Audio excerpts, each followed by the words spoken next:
to Observing with Webb, where a high school astronomy teacher tells you what you're looking at, why it's so cool, and what you should check out next later at night this month.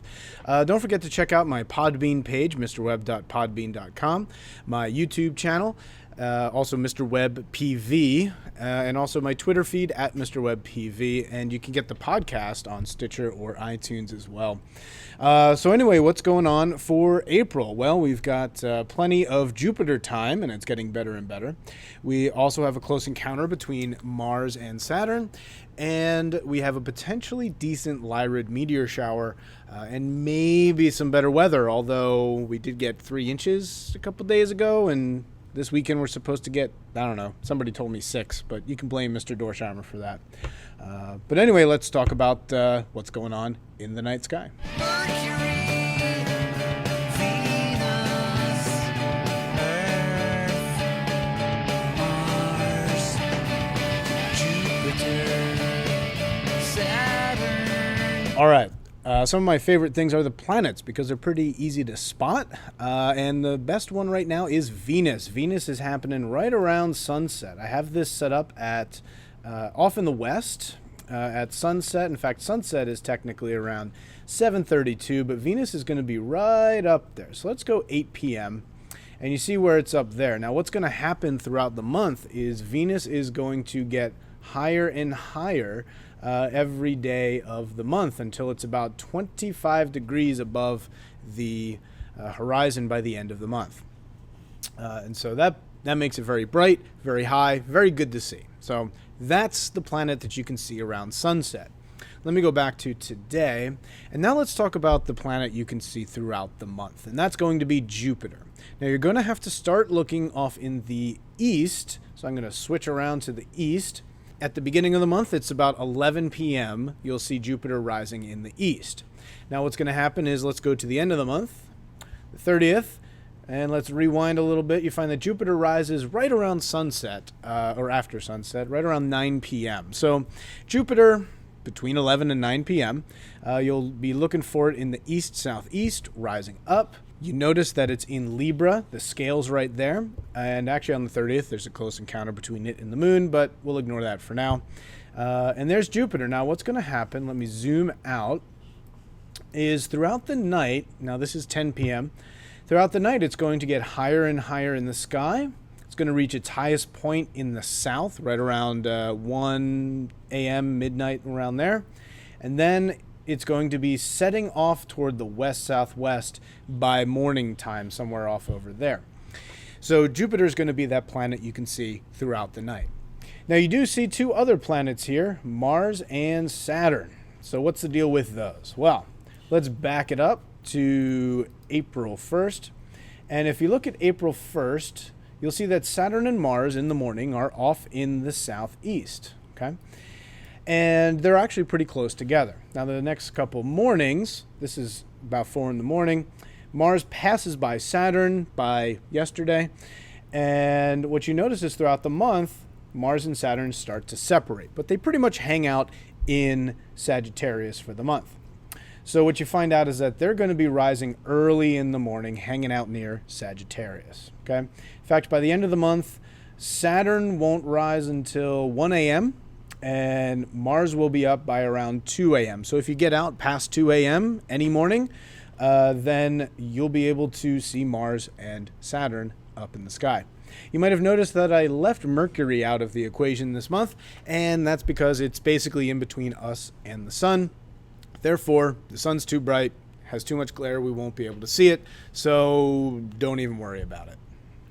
And a bunch of other stuff. And a bunch of other stuff. And a bunch of other stuff. So what's going on for the month of April? What are some interesting things or events? Well, the 7th brings us a close encounter between the moon, Saturn, and Mars, as you can see up here.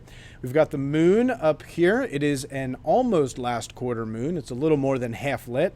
And you've got Saturn down below by about, I believe, 2 degrees, and Mars is about 2 degrees below that.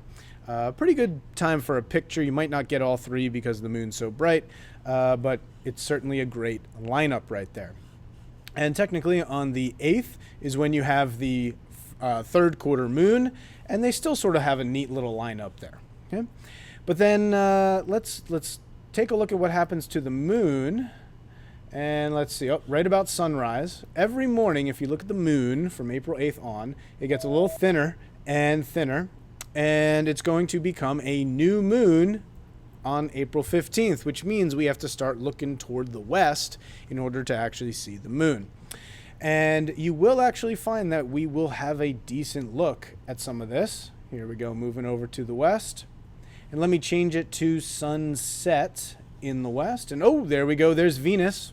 And if you recall, the moon kind of travels near Venus, and on the 17th, the moon and Venus actually get really close together. Just look west after sunset, find the bright Venus over there, and you should be able to see a very thin crescent moon over there as well. Very, very thin. Very neat to look at this. And that is on the 17th of April.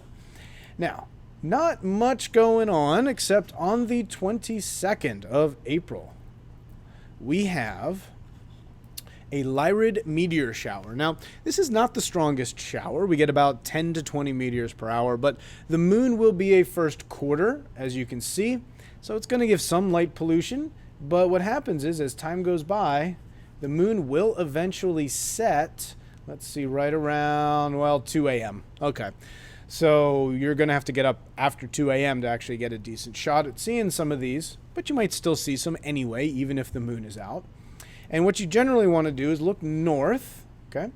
And you want to find Lyra. It's actually, the radiant is somewhere between Lyra and Hercules here, and that's where the meteors will be coming from, or appearing to come from. And they'll sort of shoot off from that direction. So you need to find a place with low light pollution so you can see as much of the sky as possible. You also should find some sort of chair to insulate you from the ground. The ground will suck all the heat away from you. And check the weather before you go out. That's probably the best thing to do. Okay, but see if you can find some Lyrids.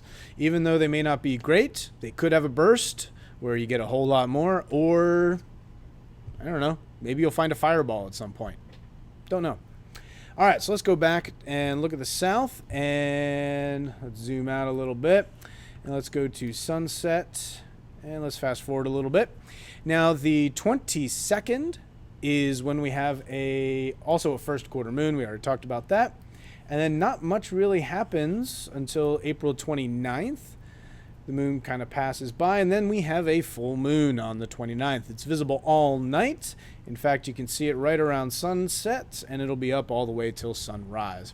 And then the last little bit here for the month of April is the 30th. We've got a close encounter between the moon and Jupiter. So if you look here in the east-southeast, the moon and Jupiter will be kind of nearby each other. In fact, they are about 5 degrees apart. It's about this width. Okay, 3 fingers width away at arm's length. And yeah, they're going to, let me show you, move across the entire sky. Let me fast forward time a little bit. They're going to move across the sky, reach the highest point in the south around 2 a.m. And then they will still be up just in the morning time, right about there as the sun rises. So that brings us to the end of the interesting events for the month of April.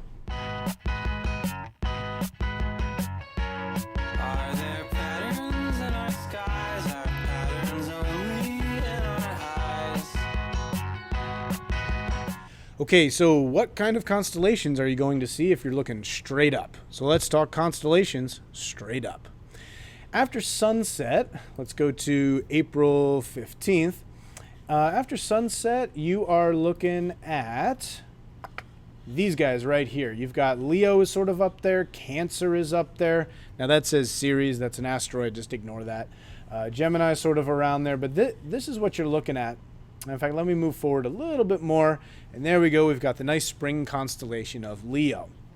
Now, if we go a little bit later in the night, let's say 10 p.m., you've got Leo is definitely like straight up there. That's the zenith point right here. And yeah, Leo Minor is technically there, but that's kind of, it's 3 stars. Whoop-de-doo. And then if you go all the way until midnight, you'll notice that Coma Berenices is there and Canis Venatici. I wouldn't worry about what they are, but they are up there as well. And then if you go in the early morning, you notice that the fall constellations start passing by. I'm sorry, the spring constellations. And then you've got some summer constellations rising up. Cygnus, Lyra, Hercules is a spring one. So they're popping up as well in the early morning. Now, last chance to get Orion here. It's pretty much going to be gone next month. So let's go to sunset and let's look more toward the west. And let's go like 9 o'clock. You notice that Orion is off over here in the west. It's looking more like a bow tie now on the side. And it's starting to set. Now, if you take these 3 stars, go to the left, you will see Sirius, the brightest star in the night sky. If you go to the right, you'll find Taurus, which has the brightest star, Aldebaran. And then if you look up a little bit more, you'll be able to see Gemini up here and Auriga over here. And you should be able to find Cancer above those. Now, Cancer is tough to find because the stars are pretty dim. But if you do actually look and find Cancer, you might be able to find the Beehive cluster right here off to the right and up from the center star. And it's just this diffuse cluster of stars nearby. I think I'm going to tell you more about that in the future. And then you also have over here, if you take the shoulder stars of Orion, they point right to Leo and the brightest star, Regulus, right there. So anyway, that's pretty much it. I'm sorry I have to rush through this month. The planning for the reopening is getting a little nuts right now, so I'm trying to get as much as I can in as quickly as possible. But either way, I hope you get to see some Lyrids, and I'd like to wish you clear dark skies for the month of April.